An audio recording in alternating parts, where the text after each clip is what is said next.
Yeah, this is fine. Okay, just walk your horse out there and come back.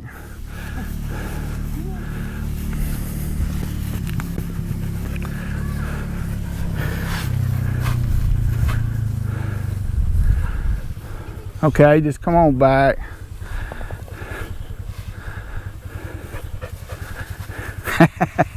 He said, I'm gonna give me some grass for you.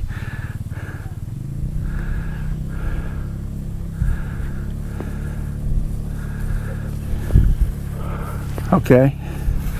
Alright. Let me see you do it there, Carl.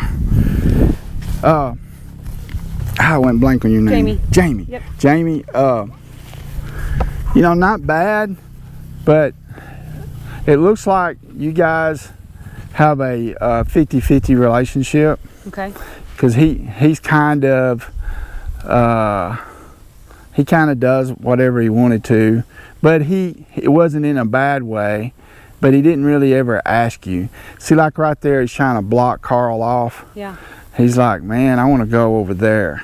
Okay. So we need to work on this here. We want to get our horse where they're totally focused on us, okay, not focused on the other pasture. They're just focused on, hey, what do you want me to do for you? Okay. Yeah. All right. See, this is what I'm talking. Like, I didn't know there was. You didn't know that was possible? I will say this, though, when you just said that, I will say, so one of the other horses you'll see, like, I have to drag him. He will not come, so it's a different kind of. Yeah. So I've noticed that between them. Like, I'm literally. Okay. Like, come on. And I'm glad you brought that up, because sometimes I forget at the start to mention this. But when you come out here and you get ready to work with your horses, you always want to rate what you feel where they are at as far as adrenaline wise from 1 to 10. Okay. So if you come out here, I would say, you know, I mean, he seems pretty calm. I mean, he seems really calm and not scared of anything. He's just kind of like, he feels like, actually he thinks he's number 1 and you're number 2. Okay. So, you know, he just eats when he wants to, and that's probably because y'all let him, and I let mine too. I mean, when I get mine out of the stall or out of the pen, and I take them to eat grass. But the thing about that is, you make sure you choose the spot. Okay. All right, and because then they'll start waiting on you. You know, they'll be going, okay, when can I eat? And then when you stop, and sometimes I do different things with different horses. I'll go to an area and then I'll just kind of drop my lead rope like that, and they'll go, oh, okay. And I do the same thing. I got one horse that will go, I'll take him to a spot when I'm riding him, and I'll tap him on the shoulder and he'll start eating grass. So it's, you know, we want to get them where this is a partnership deal. We got to communicate with each other. You know, it can't be just me sitting up here trying to get you to do this and you're not understanding what I'm asking you, and understand that there are some boundaries here, that we both have rules. You know, I respect you as a horse and you have to respect me as a leader. So back to that, you know, I would say he's probably about a 6 or 7, which is good. You know, we want to, our goal is always try to get them to a 5. Okay. And then after that, we have to check ourselves out. You know, if we're you know, out here and we're thinking about a movie we watched last night, or maybe something political or something, and it's not going to work. It's not going to work with your horse, because you're going to show it in your body language, and your horse might be a little bit timid that day. You know, there's some days I've had this one lady call me, and I just left there. It was probably 2 or 3 weeks later, and she's saying, man, I went out there today, my horse has been doing great, and I went out there today and he was just, I couldn't catch him. And I asked her 2 or 3 questions, and then I asked her, I said, let me ask you something. I'm not trying to get in your personal life, but did you have an argument with someone, or maybe something that you're thinking about that's on your mind today? And she goes, well, yeah, how did you know? And then I thought, man, I said, well, your horse just told me. Yeah.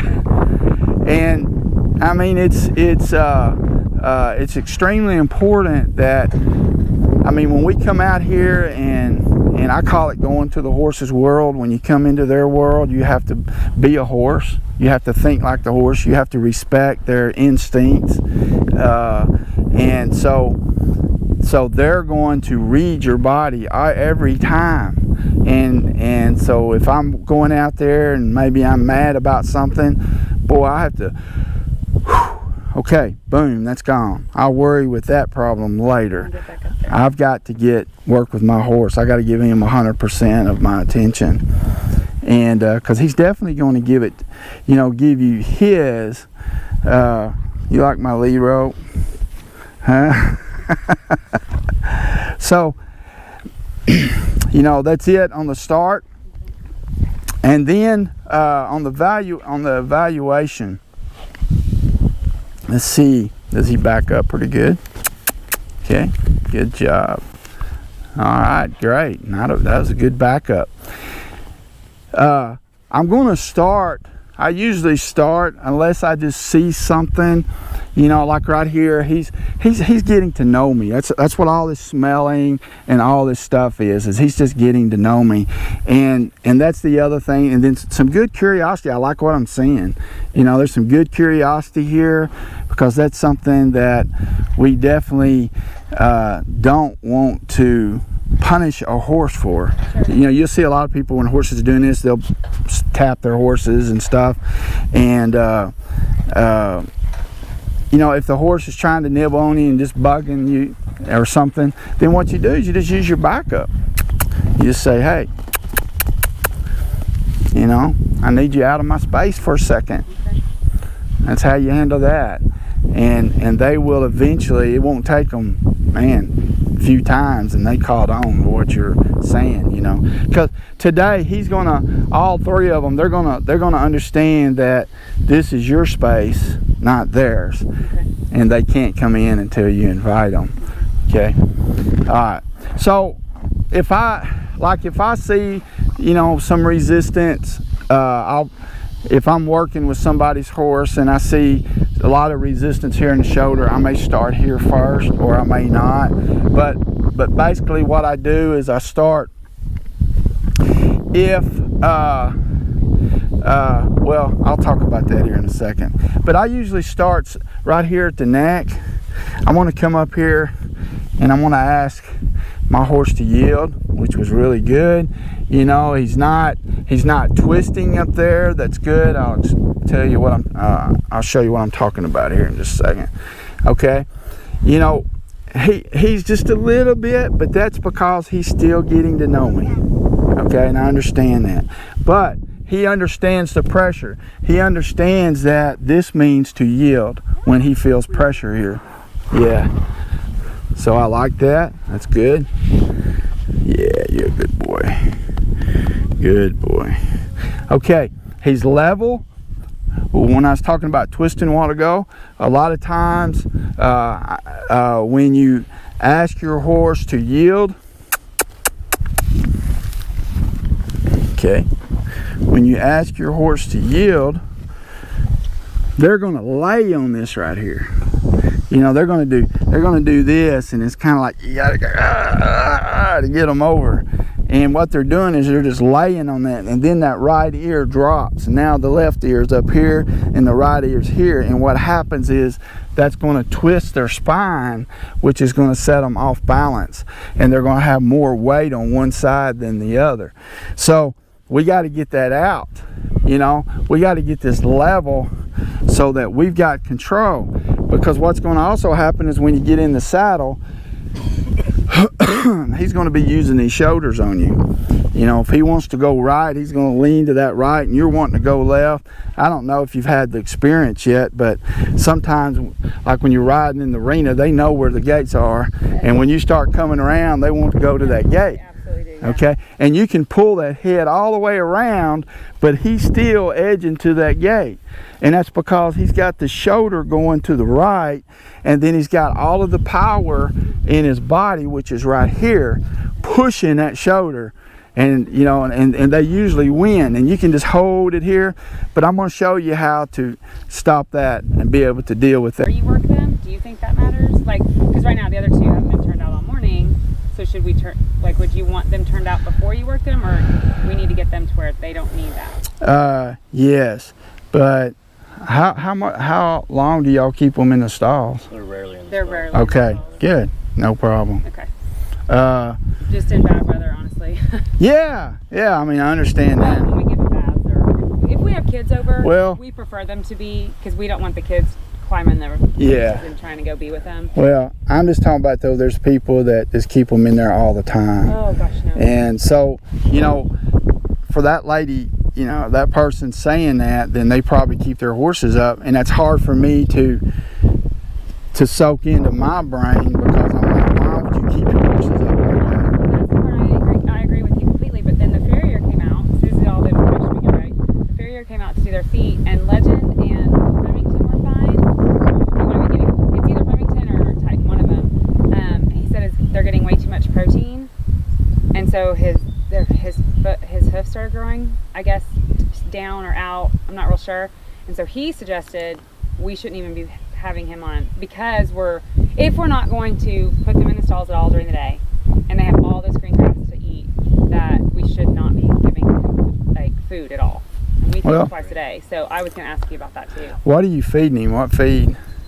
The vet had to switch to a senior grain, Purina Senior, for all three, just because they weren't getting as much activity. Less sugar content. Well, I mean, y'all are letting them out during the day and they're grazing, right? Yeah. How much do they have land to graze? So 2 of them are here normally, or Legend. We switch. We use this pasture here, and then you can't see it, but just on the other side of the arena. 5 acres over there. And Oh, okay. Like double this, probably, or triple. So, but do they have, you know, plenty of grass that they can move? And Yeah. looks like they do. Oh yeah. Well, they're getting, you know, they're probably getting the exercise they need just right there. Wild horses will travel about 20 miles a day and just doing this right here. But they're working they're going in a long stretch. Domesticated horses, you can figure they probably do 10, 12 miles a day if they have grass. And that's good exercise, and that's good, you know, protein and stuff for them. So now, your farrier's correct. I mean, he's right. You really don't have to grain them. Now, I grain mine because, you know, I want to get a little bit of food. And I just feed them. Well, I feed my horses Strategy, and then That's what they were on Strategy before. Yeah. Senior. I like it. How old are they? 11. Oh. The other one we're really not sure. Remington, we don't know. We were the vet told us. We told her he was like 12 or 13, and she said at least several years older than that. Yeah, I'll look at her teeth before I go. But you know, I might would just. I don't know what's wrong with the Strategy. The main thing. I don't know why they're getting their protein and minerals out. Did y'all keep any mineral deals out there? No, I put. You mean like salt? Whether it's got salt. Oh, Yeah. No, they told us to put salt in their food every morning. So that's what I was doing. Like a quarter of salt. Just to get them more hydrated. Yeah, more hydrated. Instead of a salt block is what. Yeah. That's what I was asking. But during the summer, though, I will say, in the heat of the summer, when both those people were out, we did put them up when it was 100 degrees. Yeah. So we would put them up from like 12 to 5 probably. But now we don't. They've got to have exercise, and yes, if someone keeps their horses stalled up all the time and then they're going to take them out and train them, man, they're going to be so jacked up. Yeah, okay, no, we don't. Okay, good. Yeah, we don't have that problem then. So, you know, as long as you just try to do what, I mean, common sense says, horses are supposed to eat grass. You know, horses are they don't have to run. Horses really they're lazy animals. They want to walk. They really do. They just let horses do what they're supposed to do, as long as they're, you know, not getting in the way or in danger or something. And they're going to take care of themselves. The problem is we want to come in and change their feed and give them this food and that food, and we mess up their system. And then they start having all kinds of issues. All right, let's see this again. Okay, stop. All right. All right, bring your hand back up here. Okay, now what you wanted to do is you started too quick. You got up here really quick and you wanted that hindquarters to move quickly, but it didn't, and you bumped him here. Okay, so let's give him just a little bit more slack. Not a whole lot, just a little bit more. Okay, there you go. All right, now just take your time. Now ask him. Raise your left hand up just a little bit. There you go. Don't bump him, but just raise it up. Okay, walk on in there. Go ahead. Don't pull. Just walk on in there. Now, there you go. Release. Good. Sometimes they're going to walk off. Sometimes they're going to turn their head. If they do, just be patient. There you go. Perfect. There you go.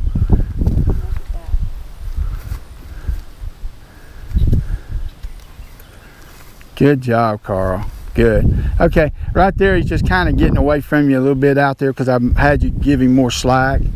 But you know, if you take some of that slack back up again, I just want you to get, there's just some people, we get up here, especially when we're maybe just starting to learn this, we get a little anxious. Right. We get up here really quick. And naturally, what do we want to do? I mean, on our kids and everything, we want to pull them. So to keep yourself and to remind yourself and to keep your body neutral, when you walk up here, instead of walking up here and doing this, walk up here and pet your horse. And then step up here and ask. Okay.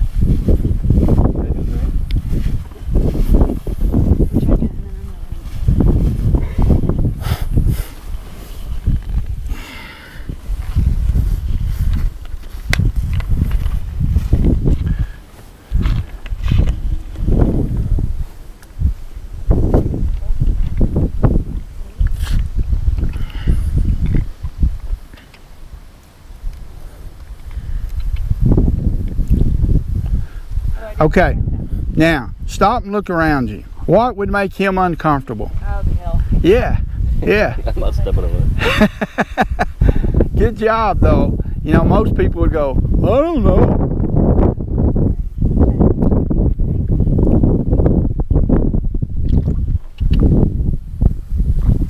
There you go. Good. See, remember, there's always a reason. Always a reason. I don't want to walk down that hill, Mama. Nope.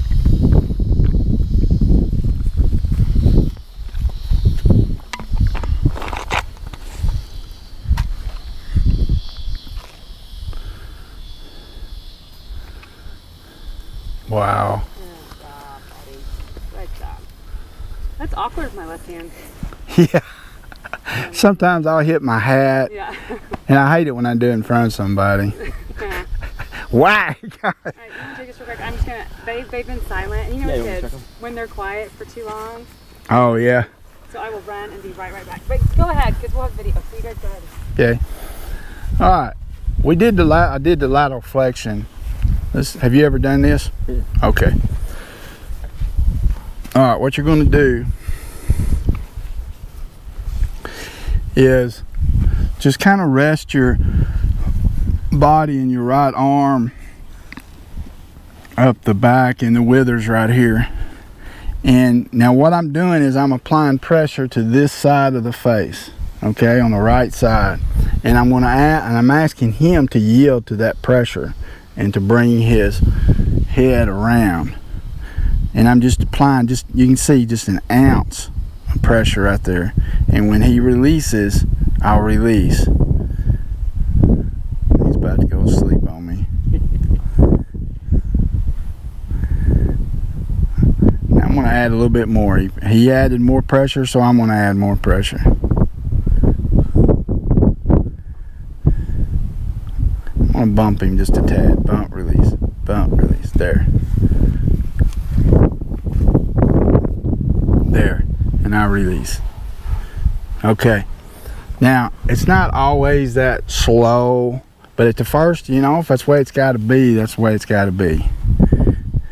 There. Good boy. Good boy. You know, he didn't pin his ears in. It's pretty cool. Right there, he's kind of laying there. He released. Okay, come on over here. That goes in your right hand. There you go. Good. Okay. Bring your hand down just a little bit more and bring him out this way and then into there. There you go. Good. Yeah, just as soon as you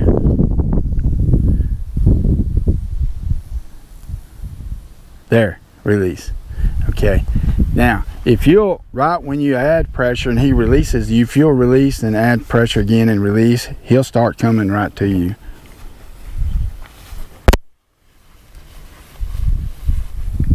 Okay, good. All right, let's do the other side.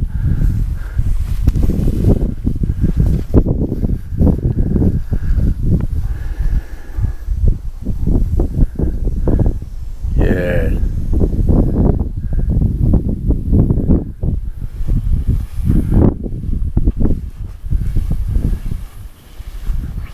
Good.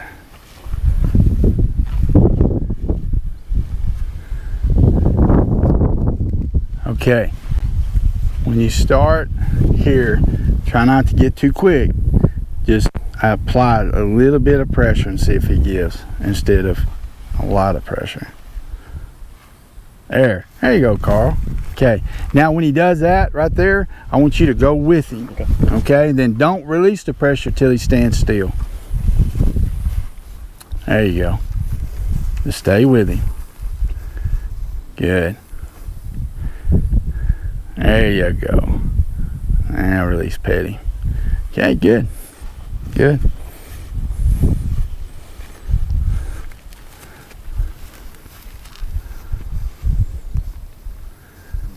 Good. All right, good. Okay. Now let's do the trusting exercise, and he'll probably be easy with this because we're going to be going towards the grass. But what we're doing is we're asking him to yield here and then basically just here right now. Apply the pressure there, release, release.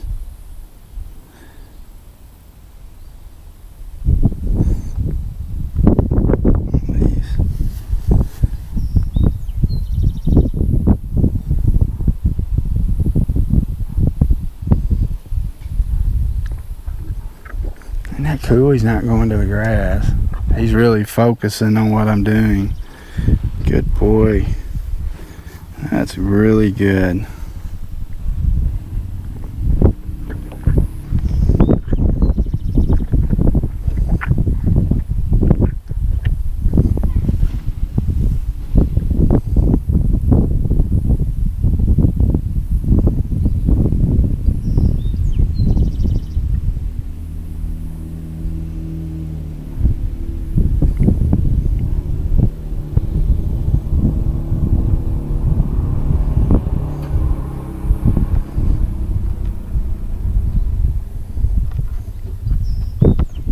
Oh, there you go. See, now I'm just going to hold it.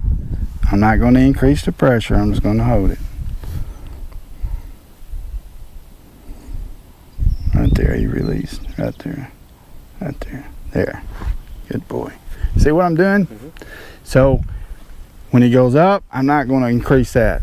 I'm just going to go with him, but I'm going to hold it. And then he's going to go, okay, he didn't release, so I'm going to do this. And then, boy, you say, good boy. And then you ask him again, and then it's going to get easier. Are they all right? They're good. They got all the Halloween stuff in their rooms. Are completely decorated.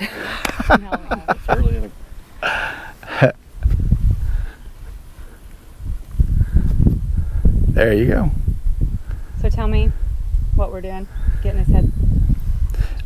Yeah, we're doing what we'll call a trusting exercise. Okay. We're applying pressure basically right here, Okay. and asking him to yield to that pressure.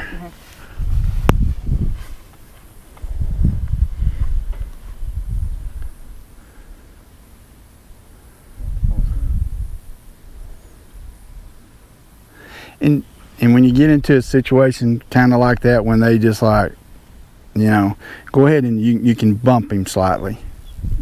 Bump, release. There you go. Wake him back up. There you go. Okay, now when he goes all the way down like that, unless he's going to eat grass, Let him. yeah, just let him go. Let him go.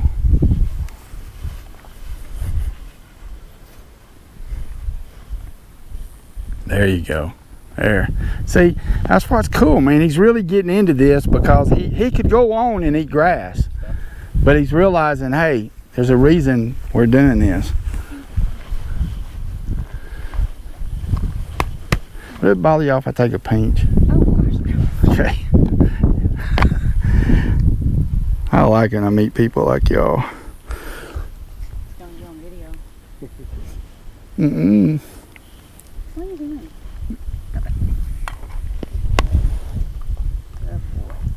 I tell everybody I quit every night I go to bed. I am trying. I gotta quit. What are you smelling? I just had trail mix. I didn't realize what time it was. I can make us some turkey sandwiches for lunch. You can take a break. Hey, Is it lunch? Is it 12? It's 12:30. I didn't Oh, know what is time it? was. I was like, you guys can eat lunch. No, tell them. Well, we Just got look here. Like in a minute. Yeah, we got here late. Man. Ready? See, why is he doing all this fidgeting with me? Don't worry about it. Just let him do it. He's just kind of playing with you, and you probably got some smells. Yeah, on the dog. I was up there with the dog. Yeah, he's just curious in that smell. What you can do here is just. Now my horse, y'all start seeing Digger a lot on some of the videos, and he is spoiled, and I've done it. And I tell people, you know, the worst thing you can do is spoil your horse, and mine's terrible. Because he gets to doing stuff like this, and I'll get to playing back with him and doing all kinds of things. But really, what you want to do is kind of play with him. Just do some stuff like this. Just kind of rub him. He's gonna finally say, just keep rubbing him. He goes, I don't want to do that. Okay, I'm back over here. Oh, I don't want to do that. He says, I don't want you to do it. I want to do it. Oh, weird. His eye. Did you see that? Yeah, that's a third lens. They have like 3 lids. I've never seen that before. Yeah. You know, when you walk in some of these places and horses are in the stalls and you walk past them and they stick their head out like they're trying to bite you or something, all they're wanting is attention. They're probably horses that never get out. Mm-hmm. And of course, sometimes you have to be careful. They may try to bite you, but if you just go up there and just stand there and be aware that they may bite, but most time they won't. Mm-hmm. And they'll finally just start letting you pet them. What do you think? You're learning so much today. Yeah, you're doing excellent. Okay, here you go. But anyway, just do that right there.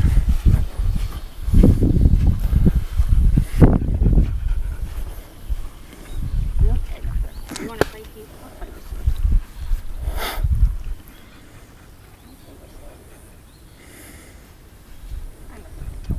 you. One of those camps, Rhonda, you know, at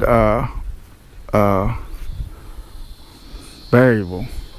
Bible camp? Yeah. About 2 years ago, I was talking to the kids, and one of the horses from the stall come over and just grabbed its hat and stuff like that. It was a girl, and no, it wasn't. It was a boy, and just kept grabbing his hat, and he'd turn around and push the horse away. Then he was trying to listen to me. Then the horse do it again.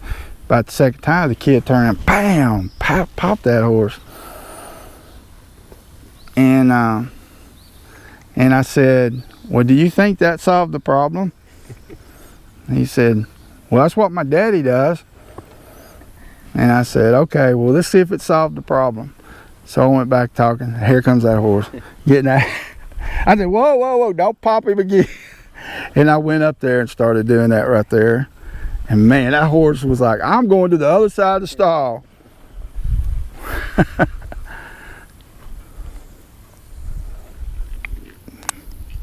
Good boy. There you go. Good boy.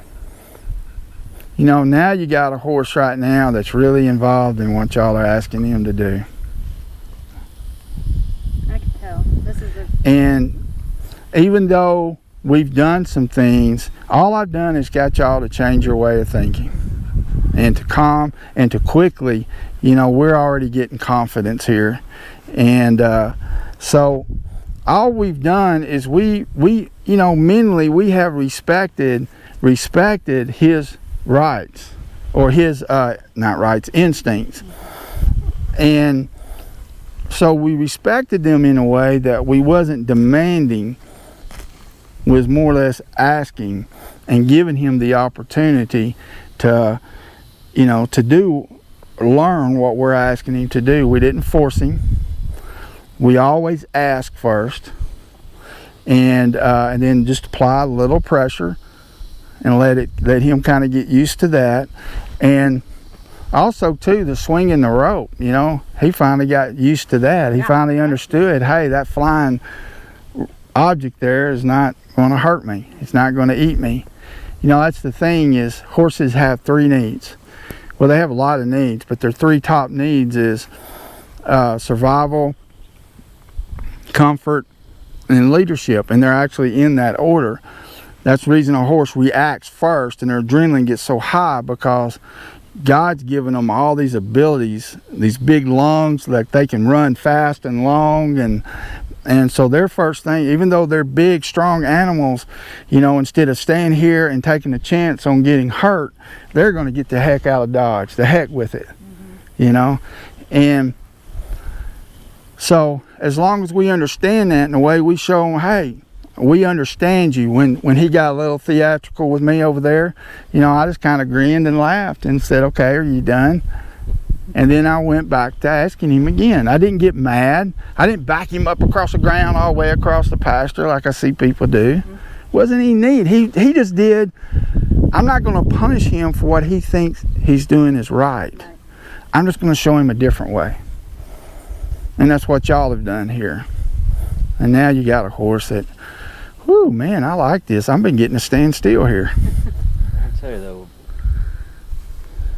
you know, when he's had trouble when I'm riding him, or when I've had to walk him back, I'm always mad at him and I'm pushing him. Yeah, we knew it was us. But you've never hit him. It's like, he knows I'm very angry at him. yeah, it's just that you don't know what to do. What do I do? You know, why is this happening? Yep. And but there's 3 other things I want you guys to learn and really get in your head. And that's, there's 3 mindsets we use, and it's focus, language, and body language. If we focus 100%, first of all, we have to focus that we're entering his world. We can't come in, and he doesn't have the capabilities to learn English. He just can't do it. So we have to learn his language in order to have a good relationship with him. Is he trying to what are you doing? I think he's rubbing his, and he's probably smelling that food or whatever you had on you. But long as we can get it in our head that if we do that, and if we move his feet by applying pressure instead of whacking him or hollering at him and stuff like that, that he's going to move, and then we're going to release the pressure, and he's going to go, oh, that's all they wanted? You know, is that it? But if we get mad and then we start whacking him and doing all that stuff, then he's going to go, that's a predator for sure. Because he already, you know, we are predators. And he's already going, this is a predator, and I have to be number 1. because I'm afraid this predator, this human, is going to hurt me if I don't. But now he's starting to see, man, all of this was easy. Yeah. And I now like having this many people around him too, because for whatever reason that's made me nervous. But again, that's me with that mindset, and so like we're always. It just makes me just seeing him like we're not bothering him. There's many people around him. You know what I mean? Mm-hmm. It just helps so much to see it. For sure. Now he looks like a horse, don't he? You know, we used to train about 15 horses a month, and people would come, they'd bring these horses that was just aggressive or just always on top of them and heads high, and then they come back and get them and they don't even know their horse. I even had 2 people come one day. I wasn't there. My guy was there, but he wasn't out there to get them, and they both got the wrong horse. And I had to call them and say, and I was so embarrassed, you know, and I was like, oh, well, they're going to sue me, you know. And I called this one guy in Stuttgart, and he said, no, this is my horse. And I said, are you sure? He said, oh, yeah, this is my horse. And probably, you know, and he could have been knowing it wasn't his horse, but it was doing so good. And I said, you know, well, first I said, oh, okay, that's good. I said, man, I was sure afraid you got the wrong horse. No, this is mine. So I hung up and I called him back. I said, you know, I'm sorry to bother you again, and I don't want to aggravate you, but would you go get your papers and just make sure, you know? And he said, yeah, Larry, I don't mind, but I know this is my horse. And he goes, gets his papers, and he comes back and he says, this isn't my horse.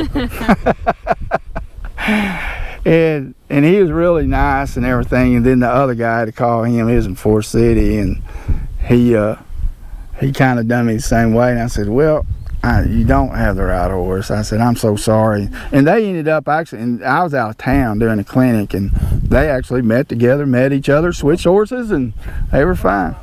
But what happens is when a horse has a lot of tension inside of them, the body is so tight, and the head's going to be up a lot, and he's going to be really tight, and it kind of makes his conformation ugly, you know. And but when they start to relax, now you start seeing a bend in the body up here, a rounding off, and you can see how he's kind of keeping his feet up under him now, instead of out here where he's having to brace himself in case he needs to leave quickly. And man, it just changes them. And then I tell you what, you know, if y'all are hungry, why don't y'all go eat? I mean, I'm not really hungry. Are you hungry, Rhonda? I'm fine. Well, yeah, let's keep going for a little bit. Okay. I can always stop and make us something when we are hungry. Okay. I mean, if you get hungry, we'll stop. You're not going to miss anything, Honestly, I promise. the only reason I was like, it's been too quiet up there, but I'm proud of them. We're working together, decorating the house. So. Let's go ahead and get another horse, Okay. and then come back to him, because I'm afraid if we ride him now, we're going to spend too much time and not get to the other 2. I like that idea. Okay. So you need to turn him out, or does it matter? Put it back in the stall. Yeah, put him back in stall because we're going to ride him again.